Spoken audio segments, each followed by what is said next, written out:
Teddy, it's to quote our general manager who we've been talking about a lot of today, it's a very Jets friendly draft. He said that at the combine recently this past week. The full quote, I feel like it could be a very Jets friendly draft in terms of the things that we're looking for. It's a really strong group at offensive line. It's a strong group at receiver. It's a good quarterback group. Put a note in that. It's across the board. It's a strong group.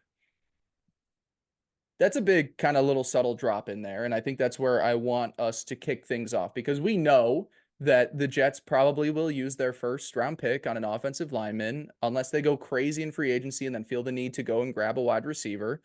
But it does sound like the Jets will be looking at the market for quarterbacks here in the draft. By that comment, it's a good quarterback group.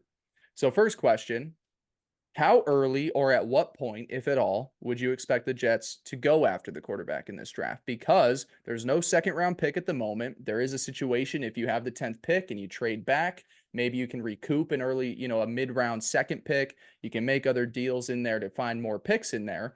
But where, in your eyes, when you look at this situation where every team is building for the future as much as they are the now, we know that we have an old quarterback here. But we also know that the Jets know and Joe Douglas knows that if they don't get this thing right, they won't have a job. So how much, Fair.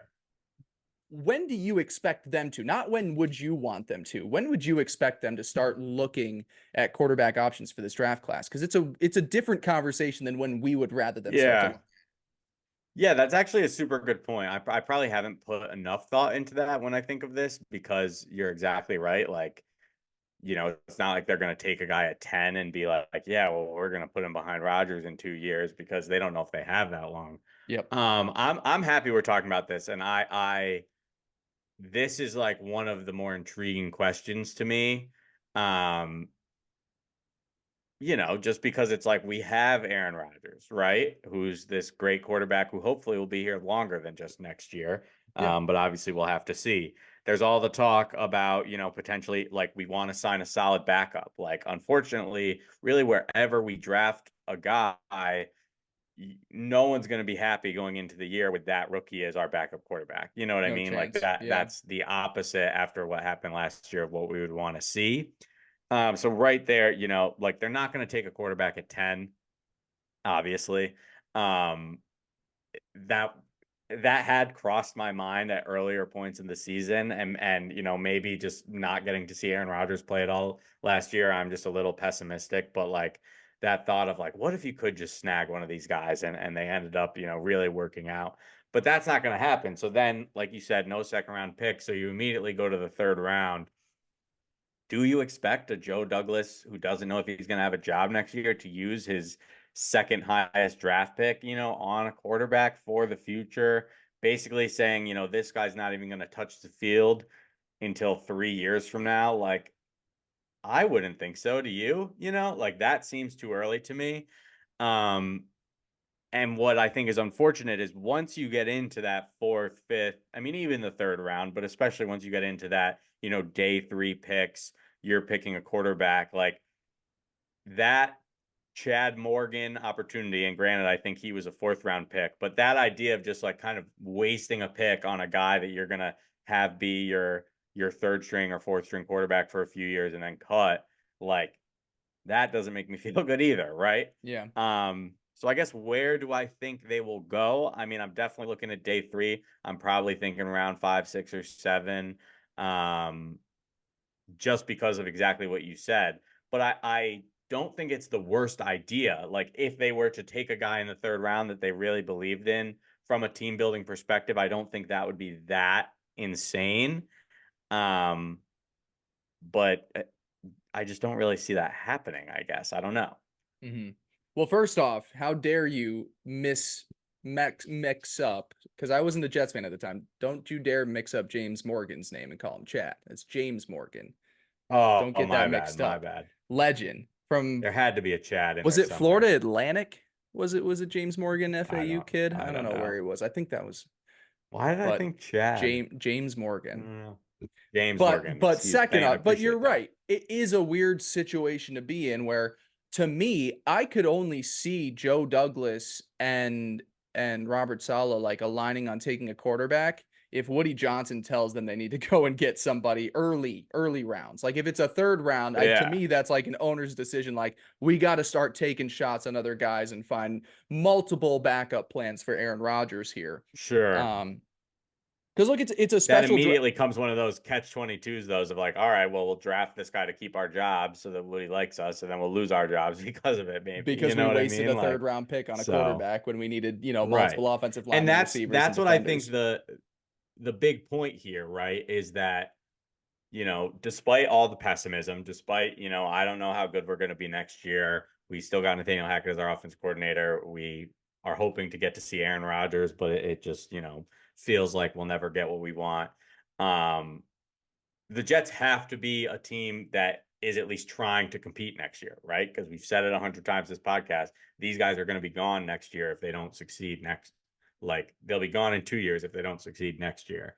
Um, so yeah, that really paints the picture of like you're not going to do it with your first couple picks. Like you're going to try to, hey, let's get better now for the now and try to get guys who can, contribute. Yeah, and there could be moves to be had where you accumulate more picks. Say you get to pick Sure, 10 and sure. for some reason maybe JJ McCarthy is still sitting there and the Broncos want to jump the Vikings or the Vikings that order 11, 12, 13 or three teams that like could be in that quarterback range. Maybe you end up being able to, grab a That could second be and a fun. third round pick and you could go ahead and move back knowing you're still going to get a premium offensive lineman, but you accumulate some day 2 picks and maybe that's where you go and take your shot now that you have more ammo. But you're right, I wouldn't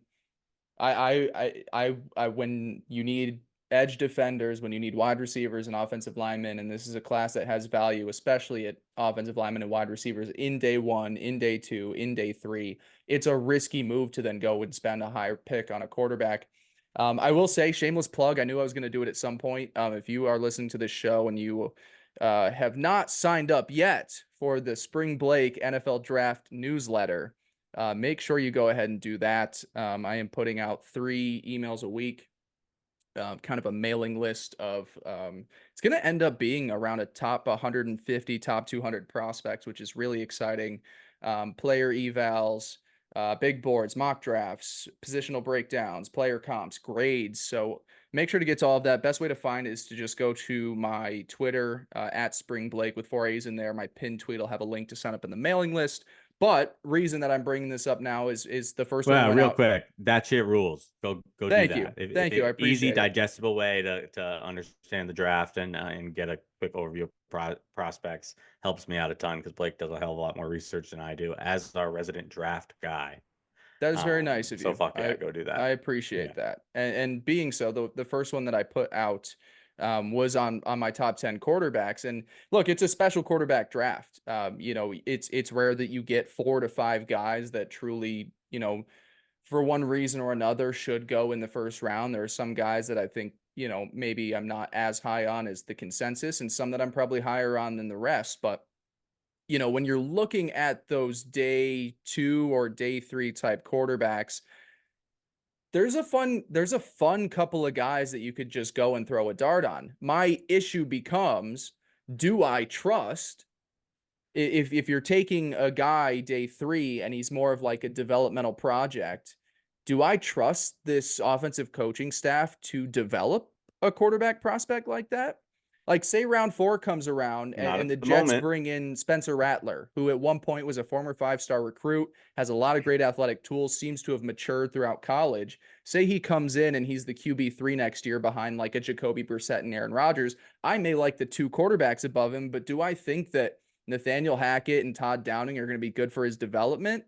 That's where I start to almost worry a little bit and say, I don't know if there's anywhere that I want a young quarterback on this depth chart next year.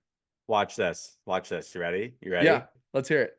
Aaron Rodgers can mentor him. It'll all work out. Aaron Yeah, Rodgers just will mentor him. We'll be just like good. when he just He'll like just when learn he from Aaron Rodgers. just like when he flew to Yeah, just California like what and he did for blocked Zach. Zach, just how he blocked Zach Wilson's Yeah, number basically exactly. after he left the No, team. I'm just joking. But that's just another like great example, right? Of like, yeah, we really think we can get this guy here behind Aaron, like Crazy. um yeah. So to me, then While when we you're are looking, yeah, go go ahead. ahead. No, I No, want to you hear what got you're it, you going to got say. it. I was just going to say, like, if you're looking Well, at some of the more developmental projects, if on day 3, it's like a Spencer Rattler, Michael Pratt out of Tulane. You got a couple guys in there. Jordan Travis was an exciting player before getting hurt at FSU this year. But it's almost like if you want a quarterback that is going to provide a little bit of like comfort and structure, you would rather go with an older guy like a Sam Hartman out of Notre Dame, where you're like, we may not have a ceiling here, but God, if he, for any reason he needs to see snaps in 2024, he has like Right. 4 or 5 years of starter experience. So that's where like what kind of prospect they take, I'd almost rather, as much as I think some of those guys have a potential to develop to higher ceilings than Sam Hartman, for where this roster and coaching staff is at, I don't trust them to Yeah, get the sure. most out of a young quarterback. No, I mean, I agree, and it like, again, if it got to that situation, right, of you're looking to kind of start this guy who you just drafted, it's like Rodgers would have had to go down and And the probably whoever the backup. backup, and then Exactly. it's like, all right, well, let's at that point you're just trying to stay above water. So that's where kind of Right. what you're saying makes a lot of sense. Um, but yeah, I mean, at the end of the day, like they take any of those guys as like a project, like I'm probably not going to be all that mad about it. I would love to like have one of these guys who, 2 years down the line, all of a sudden is getting some playing time. And you're like, oh, wow, we actually kind of found a gem, that Oh yeah. some of those backups who get to have that story. It feels like we haven't really had that outside of, a 2 game stretch of Mike White. Hmm. Um, so yeah, no, I just real quick wanted to ask you, to go back to the top of the board a little bit. Um, at the combine, the Jets met with Caleb Williams, met with um, Jaden Daniels, I think maybe one or two other of the top quarterbacks. Does that mean anything to you, or like, does it interest you at all, or is that just like them doing their due diligence on top guys? It's got to be just a due diligence. I think it would be I mean, it makes no, yeah, like the Jets aren't it trading for up this to number position. one, Like right? think about what started the whole Aaron Rodgers was miserable in Green Bay was when they took Jordan Love, and that was like pick 27, when you could argue like, ah, that's Right. the range to throw a dart at a random QB. Um, now if the Jets are sitting there and there is like a legitimate. No, I'm gonna backtrack everything I said there. Yeah. The only reason would be to maybe you're just trying to get a good feel of where they're gonna go in the draft and what your options are gonna be at Sure. 10, and knowing maybe what teams you could see wanting that sort of prospect if they were available at 10. Because to me, I just Yeah. unless I go back to like if Woody is running the show here for some reason, maybe, Yeah, but maybe. at the end of the day, like I think you're correct in thinking like there's absolutely no way that that would happen. Like the Right. Jets, because they would have to trade up. I mean, maybe not for Jaden Daniels or something if he fell, but it's like they'd almost definitely have to trade up to get one of those guys. Yeah. And at that point, it's like, are you trading Aaron Rodgers? Yeah, Like what are you that is giving the up? only kind of place where that makes sense. But it's just one of those things where you kind of saw it and you're like, I mean, I guess like who cares, but also like, why did you do that? Yeah. But I'm Yeah. sure they had their reasons. Yeah, that's interesting for sure. So, yeah, I'd say if there is that diamond in the rough, I'd take a shot on Rattler just because there was at a point, he was the number one quarterback of a high school recruiting class, ahead of a guy like Bo Yeah. Nix, ahead of like he lacked maturity early on in his career. And Caleb comes into Oklahoma, he loses his job. That's a tough situation. The maturity and what has come out of South Carolina since then is like, okay, he's figured at least the mental aspect of this game out and he understands the business of football. To me, he's the one true like dart throw on day 3 where you're like, Sure. maybe you get something. I'm not saying like a starter, but you're getting like a quality backup quarterback Yeah, and that I if you think they need in a will. pinch. I Yeah. certainly think I think we're going to leave this draft having drafted a quarterback. Yeah. That is my prediction. It'll definitely be like a high end backup in free agency, and then QB3 is a day 3 quarterback. Yep. Yeah. Yep. Um, Other conversation that's fun about the 10 spot now, there's to me, is there any situation where you would want them to go wide receiver over offensive tackle at pick 10? I am definitely I have had that thought a lot, especially early and early on. I was kind of like, I mean, if someone's there, take him, obviously, right? Like you can kind of figure uh, out offensive line, hopefully. But if there's like a great player who you love, like adding that, I mean, the Jets have been trying to add another star receiver. They got Garrett Wilson, but they want to have two guys. They've been trying for 2 years, not secretly. And um, to be able to draft like a top 10 guy that you really believe in, a Garrett Wilson-esque guy, like obviously that would be awesome, right? And it would be fun for the fans. Like if we drafted Romo Dunze, like that would be awesome. Um, but I really am like my whole offseason has just been I do not see a possible world where they are not going offensive line early. Um, and unfortunately, it's like we talk about it every year, and my least favorite narrative is that like the Jets have not addressed offensive line because they certainly have, and they've tried and they've tried and they've tried, and unfortunately, it just has not worked out. Nope. Which if you want to blame the front office, go ahead, but Yeah. they've addressed it Oh certainly, yeah. maybe just not correctly. Um, but I mean, we're at a point where we have Elijah Vera Tucker, we have Joe Tippmann, everything else is kind of just up in the air right now. And so, even if you do sign a Tyrone Smith, um, am I getting that right? Free Yeah. agent. Yep. For the Cowboys. And another guy that you think is going to be a starter, like you still have holes to fill there. You know what I mean? So as fun as it would be, I would assume that they're not going to be going receiver there, and it's definitely going to be offensive lineman. Now, with that said, this wide receiver free agent class, like it's going to be like they're not going to be able to get one of these top guys. Basically, everyone got franchise tagged or signed another deal that we were hoping for. Hmm. So unless you're working out a trade, you're going to want to address receiver. I think they'll probably be more okay with saying, "Hey, we'll take someone in the third or fourth because this is a deep class," and really just go try to get our offensive lineman early. But Yeah. On yeah, the wide receivers, I did see Rosenblatt had out today that they are expected to show a little bit of interest in both Calvin Ridley and Hollywood Brown, who are, after yeah, all the franchise tags, the top guys that you consider out there. So there is a chance that you go in and you get one of those guys and you're like, okay, we can wait till day two to get our receiver there. I still, the more that we talk about this and the more we talk about the need for multiple people along the same position groups, I am really digging a trade back from 10. And it's not, there would be a rare situation where I'd say don't trade back from 10. And that would be, Joe Alt, say he's sitting there at pick 10. You run up the card, you sprint up the card, Joe Alt's the pick. If Olufashanu is there, I'm probably still maybe taking him. Um, Teaser for the big board coming out on Friday of the newsletter. I've got Olufashanu as my 8th overall player on my big board. That's good value there. He's a freak athlete from Penn State. He's been a top 10 pick. He's been a known top 10 pick for the last couple of years. And then there's the guy that everyone has been made aware that Joe Douglas is in love with, and that's Tyliese Fuaga out of Oregon State.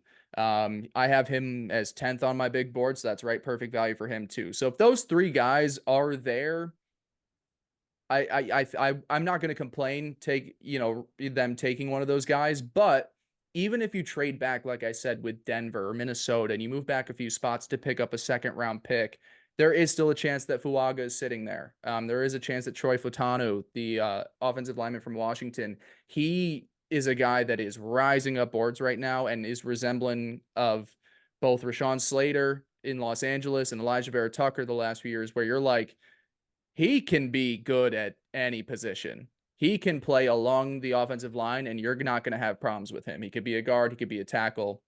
Obviously, if you're drafting that high, you'd rather him to be tackle, so he probably does end up being there if he's a top 10 to 15 pick.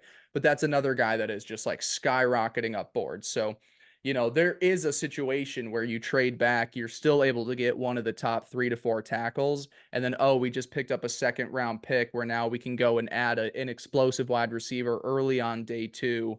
Like a Troy Franklin out of Oregon, if he's still there, or some other guys. Keon Coleman might be there from Florida State.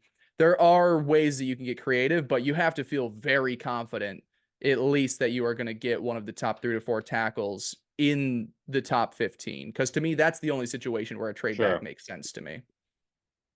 Yeah, and I think I guess based mostly on consensus, like Joe Alt and Fashanu out of Penn State are really like the two guys The that blue chippers. Yeah. really and we don't expect them to be there at 10, No. but in a world where they are, it kind of feels like, hey, we really lucked out here. Then you kind of go to that tier break and you get to Fuaga, who you had mentioned. And yeah, like the Joe Douglas seeming to love him and all that stuff, like that makes a lot of sense there. There's also the at least narrative or belief that like maybe he's not really worth that 10th spot pick. Um, or even if it's, he gets drafted and it's someone else, like that idea of trading down, yeah, it'll work as long as you can still kind of get one of those next two guys. But I do love that. I would love to recoup a second round pick. Like that would be sweet because love second round picks are just fun. You get to be a little hype about them. Why does Joe Douglas make it so aware to the public what players he loves? Yeah, I don't know. That's a Didn't good that screw question. them out last He's year? That screwed them over last year. Who was the tackle that they wanted to take in a that lot of Pittsburgh jumped ways, them for? Broderick Jones or Yeah, Broderick yeah, Jones. The yeah. Steelers, And he knew it everybody, too. they Did forever. you see the clip that came out like somewhat recently? He's like, they're gonna jump us here. And And they did. he's making it extremely Um, public. Like it was in notes from the Senior Bowl that Joe Douglas has been yeah, obsessed with this guy for months. Now, my only hope would that be maybe he learned that as a lesson from last year and he sneakily has another guy that he'd rather right, have. sure. But man, I'm just like, keep this shit to your fucking self, Yeah. dude. Well, it's funny because the one thing about Joe Douglas, and part of me almost thinks it comes from like Woody, right? Like, the reports come out that like Woody is, aware of social media and scrolls through and is aware of Yeah. the fans' opinions and all that stuff. Like, whenever Joe Douglas has his first, press conference of the offseason and they really talk about, how are we like, because every single year it's, hey, we were pretty bad last year. How do we get better? He's always like very open about the plan, right? Hey, this year Yeah. we need to go after a quarterback. This year we need to address that offensive line and wide receiver room. Like he's always very honest about that, which is great for the fans to be like, we've been fired up and asking these questions for months, but then it's kind of like, all right, man, like you don't have to say all of that. Like, Yeah. like maybe just keep it down, but whatever. But yeah, I'm totally with you. But the wide receiver class and offensive tackle class both seem very strong. To me, like if we sign, I mean, I think Kendrick or Calvin Ridley is a great player. He didn't really work out as well as people thought he would last year, but if he got to come in and be a two, Peaks I and think valleys. yeah, and he's a skilled player, like he Hmm. has those skills. I think Hollywood Brown is a guy who dealt with injuries, has dealt with no Kyler Murray, actually had a pretty sneaky good first half of last year before Yeah. kind of falling off. He's a guy I've always been decently high on.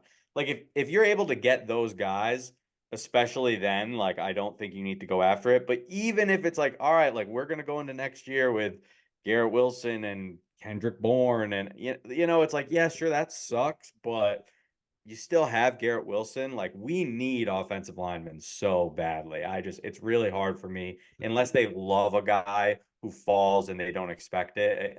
It's so hard for me to see them taking a receiver. Yeah, I totally agree. One last question on the draft then. Wide receiver and O-line we've talked a bunch about. We talked a little bit about quarterback. We've already talked about edge. Are there any positions where you're like, I really would like them to at least prepare and get ready for this position? Maybe not in a round 1 or 3, but take some shots in the later rounds. Is there anywhere that you're like, Um, don't love our options, or maybe there's something coming up that we need to plan for?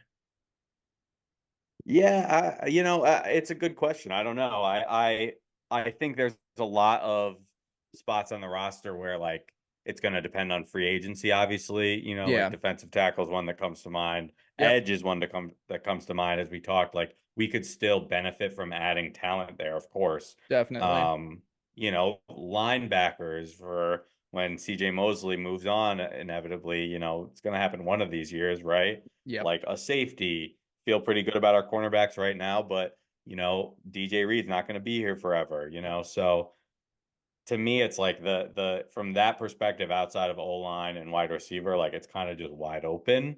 Yeah. So I mean, do you have anything in mind there? But at least for those positions, you're right. There is at least something in place where it's like, okay, if we take a 6th round pick and it pans out to be our future starting linebacker in place of CJ Mosley, perfect. We got exactly the developmental project that we wanted there. Um, yeah, no, you hit on the big ones: linebacker, D tackle. I think there's a few like if they it's tough because you don't want to invest in it quickly. There's a few linebackers that like are just going to go in the 2nd and 3rd round because linebacker is not necessarily considered Sure. premium, but there's a few like starting capable guys that'll be taken in the 2nd round, but Yeah, and that I seems too honestly kind early. of want to like push back on like and I'm sure the analytics and like all the things we've known, but like linebackers are so goddamn important and there's so many, I guess not so many, but like you can think of a lot of linebackers who are star players on their team who are awesome. You know what I mean? Like it's not like that's not a thing. So glad you said this. The best defense in football. And I think who was I listening to that I was stealing this from somebody else that I listened to this week and I can't remember who it was, but think of, the 49ers, really talented defense, Dre Greenlaw, Fred Warner. Think of the Jets, Yeah. CJ Mosley, Quincy Williams. Think of the Right, like Ravens, Patrick Queen and who's the other guy there that they brought in? Roquan Smith. Like yeah, some of the yeah. best defense, what they have is two freaky fucking The linebackers that are Chiefs, Nick Nick Bolton and Bolton and and Tranquil.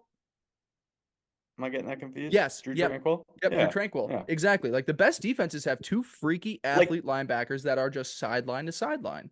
Quincy Williams has been invaluable to us. And it's exactly what you just said. It's like that speed to be able to like kill a play before they gain, 7 yards. Yeah. And oh, our linebacker got there and they only got 3 yards. I thought he was totally going to turn the corner there. Like, I think, and especially like the offense, right? It ebbs or the NFL, it ebbs and flows, right? Like it was the Mm-hmm. offensive explosion. Now it's, hey, offense is Defense, yeah. down. Like it almost feels like, okay, let's start remembering that linebackers can mean a lot to a Oh team, yeah, definitely. I'm glad you said that because I was actually having that same thought this week. There's Junior Colson out of Michigan and then Edge Cooper from Texas A&M are two guys that like to me they'll go in the 2nd round or even, late 2nd round and they'll be starters by the end of their rookie seasons. They're just like that same kind of linebacker. You're Yeah. just like that's a Yeah. freak athlete that I want running around causing mayhem on my defense.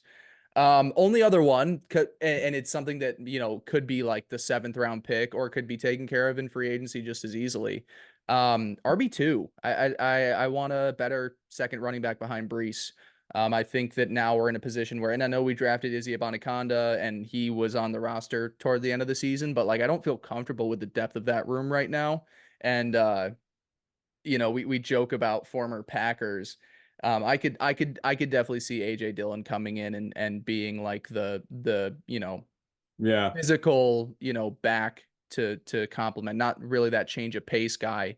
And especially you don't really need that because Brees is so electric. But I could see AJ Dillon coming in on a relatively cheap deal because this is a Adam Schefter tweeted it out today when we're recording this. He's like the best free agent running back class of all time. And it's true in terms of name likeness. Like when are you going to have a Saquon Barkley, Josh Jacobs, Derrick Henry, Tony Pollard, Austin Eckler, even though he's dipped off a bit.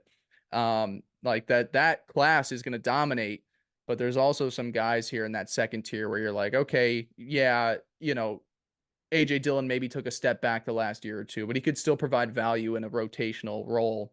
There's also some day three guys that I think can do the same. So that would be one where it's not offensive line, it's not wide receiver, but I would like to not have to fully rely on Brees being like leading the league in carries next year. Yeah, sure. Yeah, for me, I feel like running back's one that I would assume we'd address in free agency just because, like you said, like There's so many it's dudes. so easy to just get a guy, Yeah. like AJ Dillon's a perfect example. Like, was AJ Dillon a star? Him as our backup? Yeah. And we drafted Izzy last year. Like I would assume that's something they'll address in free agency, but never know. Yeah. Any other draft stuff? Anything that from the combine that you want to talk about? Even it doesn't even have to be Jet specific. It was a fun combine. I mean, this is a truly exciting class where I feel like Yeah, the last 2 years, and maybe it was 2 years ago, because last year I wasn't as involved in the draft coverage. The last time that I really did was 2022 draft, and that class was a dud in most parts. Like it had some really nice athletes in there, like Sauce and Kyle Hamilton, and obviously the wide receivers are good every year. But like the drafts are so much more fun when there's like 4 or 5 first round quarterback prospects absolutely. because then you're Yeah. like, oh, at pick 22, we're getting like one of the best players in the draft just because quarterbacks and wide receivers are just pushed to the top. So it's a really interesting draft class. I don't know if there's anything else that you had from this past week that you're like, oh yeah, Nothing too crazy, I don't think. I mean, watch some 40s. It was fun. Record got broken. Shout out yeah, Xavier Worthy. yep, Xavier Worthy, Um, he'll be a chief. well, yeah, I mean, draft takeaway was goddamn. I wish the Jets could draft Adonai Mitchell in like the third round, but I don't think he's gonna Yeah, make it there anymore. no, he will not. That So, to me, you know, those two Texas wideouts got Buffalo Bills and Kansas City Chiefs written on their chest. I think that's the yeah, way that shit goes. But yeah, they're both freaks about it. It's like to me, wide studs. receivers even that's the conversation where it's like, do they reach a point like running backs where you just don't pay the top guys as like you pay Justin Yeah, Jefferson, you pay, because but you like that think you can second replace them. tier, if you could replace that in round The two every hit rate, year, the hit rate of round one wide receivers is just unbelievable over the past couple of years. You obviously have your duds mixed in there, but you're yeah, really good guys, and even guys who like maybe don't have all the stats that you want, but are clearly great. Like a guy like Drake London comes to mind. Not saying he hasn't had a good couple of years, but he hasn't really screamed off the page at all. But you watch him play, and you're like, oh, that guy's a star. You know what I yeah, mean? Yeah. it's Receivers are fun. awesome. That's why it's like every year, it's like if the Jets want to draft a wide receiver in round one, I'm cool with it. I'm fine with it because it's most likely going to be a good Yeah. good product for the offense.